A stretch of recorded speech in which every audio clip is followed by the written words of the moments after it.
शनिवार को घाटमपुर तहसील के सभागार कक्ष में तहसील दिवस का आयोजन किया गया, जिसमें जिला अधिकारी जितेंद्र प्रताप सिंह ने मुख्य विकास अधिकारी और उप जिला अधिकारी के साथ आमजन की समस्याएं सुनी।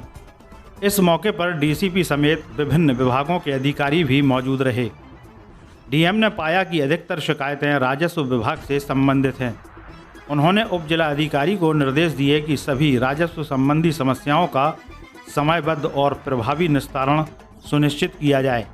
तहसील दिवस का आयोजन दोपहर 2 बजे तक चला, जहां स्थानीय नागरिकों को अपनी शिकायतें सीधे अधिकारियों के समक्ष रखने का अवसर मिला। तहसील दिवस के बाद जिलाधिकारी जितेंद्र प्रताप सिंह ने घाटमपुर में आसरा आवास योजना का स्थलीय निरीक्षण किया। इस योजना की शुरुआत वर्ष 2013 में शहरी गरीबों के लिए की गई थी, जिसमें 840 आवासों का निर्माण प्रस्तावित था।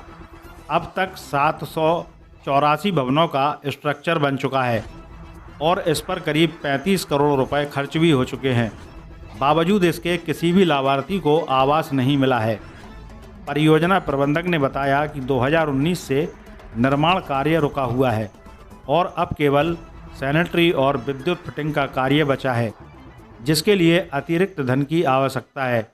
डीएम ने इस लापरवाही पर नाराजगी जताई और मुख्य विकास अधिकारी को मामले की जांच सौंपते हुए नगरपालिका के अधिशासी अधिकारी के खिलाफ आरोप पत्र जारी करने के निर्देश दिए।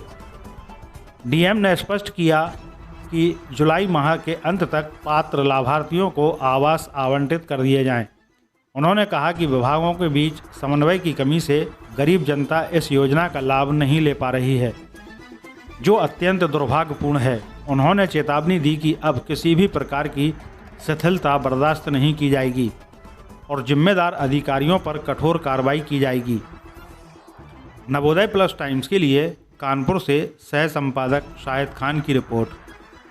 जो गरीबों के लिए, शहरी गरीबों के लिए एक बहुत ही महत्वपूर्ण योजना जो आसरा योजना के रूप में है, और ये 2013 में प्रारंभ हुई और 2019 में इसमें करीब 784 मकान बन के खड़े हो गए, परंतु मात्र 1.5 करोड़ रुपए की कमी के कारण, सैनिटरी फिटिंग्स वगैरह के कारण से पिछले 6 सालों में इसका कोई निस्तारण, जितने भी यहाँ पर परियोजना से संबंधित डूडा के अधिकारी रहे हैं, चाहे पीओ हो या पीडी हो या अधिशासी अधिकारी जो यहाँ के हैं नगर पालिका घाटमपुर, उन्होंने इसको पूर्ण नहीं कराया है।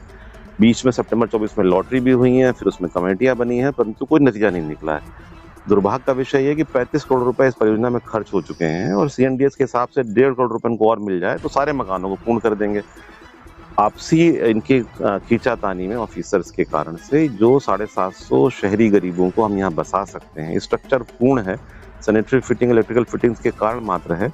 इसके विषय में कई अधिकारी उत्तरदायी प्रतीत होते हैं। तो हमारा लक्ष्य ये होगा कि जुलाई में जो पहले लॉटरी हो चुकी है सितंबर 24 में, उसके आवंटियों को सेफगार्ड के साथ में इसमें हम शिफ्ट कर लें और उसके अलावा जो अन्य मकान हैं 1.5 करोड़ रुपए नगर पालिका अपने साधनों से करे या हम सूडा रूडा से मांगे, उसके क्रम में इस परियोजना को पूर्ण कराएंगे। क्योंकि 35 करोड़ रुपए खर्च होने के बाद में भी और 10 साल करीब होने के बाद भी इसमें यदि परियोजना पूर्ण नहीं हुई है तो इसमें जो भी संबंधित अधिकारी हैं उनका उत्तरदायित्व निर्धारित करने के लिए मुख्य विकास अधिकारी कानपुर नगर की अध्यक्षता में एक कमेटी बना दे रहे हैं। जो कमेटी ये तय करेगी कि किस किस स्तर से लापरवाही हुई है, सिर्फ लाल फीताशाही की गई है, तो उसके लिए उत्तरदायित्व भी तय होगा ताकि भविष्य में इस प्रकार की पुनरावृत्ति ना हो सके।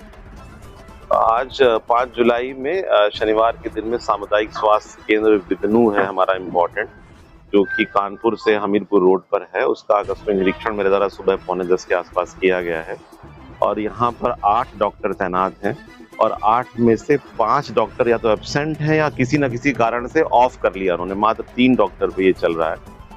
दूसरा अनफॉर्चुनेट जो सबसे आपत्तिजनक पार्ट है कि जो वहाँ पर ओपीडी का पर्चा बनता है, वहाँ पर किसी एक प्राइवेट अस्पताल में पूर्व में काम कर चुका एक व्यक्ति जो है वो वहाँ पर काम कर रहा है। जो नियमित कर्मचारी वहाँ पर अनुपम और सत्यम है, वो कर्मचारी के स्थान पर एक प्राइवेट व्यक्ति बैठ के पर्चा बना रहा है, विच इज़ वेरी ऑब्जेक्शनेबल। चूँकि ये शिकायतें आती रहती हैं कि प्राइवेट अस्पतालों के लोग यहाँ घूमकर पेशेंट्स को ले जाते हैं। एमओआईसी को ये संज्ञान में था, नहीं था, क्यों नहीं था और वो क्या देख रहे हैं पता नहीं है। कोई व्यक्ति अगर एब्सेंट भी था रेगुलर स्टाफ तो किसी अन्य व्यक्ति को लिया जा सकता है, विच इज़ वेरी अनफॉर्चुनेट और एक जांच का विषय है। इसके अलावा आज काफ़ी एब्सेंट डॉक्टर साहब ने लगाए हैं खुद भी, चूँकि तहसील दिवस के कारण मुझे जाना ही था।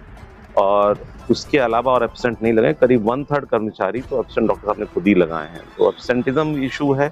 प्राइवेट आदमी बैठकर ओपीडी का पर्चा बना रहा है, वो ज़्यादा सीरियस विषय है। तीसरा, जो यहाँ पर आयुष्मान का सरकार ने प्रारूप बनाया है, अब उस प्रारूप में सारे डिटेल्स पेशेंट्स के रहते हैं कि उसका नाम क्या है, मोबाइल नंबर क्या है, और अगर उसको हम ई संजीवनी पोर्टल से करते हैं तो उसके डिटेल्स रहते हैं। वो रजिस्टर अभी भी यूज नहीं हो रहा है, क्योंकि इसके विषय में साल भर से शासन के निर्देश हैं। तो स्वास्थ्य विभाग के माननीय मुख्यमंत्री जी के, माननीय स्वास्थ्य मंत्री जी के निर्देशों का जो उल्लंघन यहाँ के डॉक्टर्स कर रहे हैं, उसके लिए कार्रवाई की आज्ञा भेजी जा रही है। और जो एब्सेंट कर्मचारी हैं, उनकी ऑफकोर्स तनख्वाह आज की रोकी जा रही है और उनको शो कॉज नोटिस इशू किया जाएगा। एमओआईसी का जो सुपरविजन खराब है और विशेष रूप से प्राइवेट आदमी बैठ के ओपीडी के पर्चे काट रहा है, विच इज वेरी ऑब्जेक्शनेबल, उस पर कार्रवाई होगी।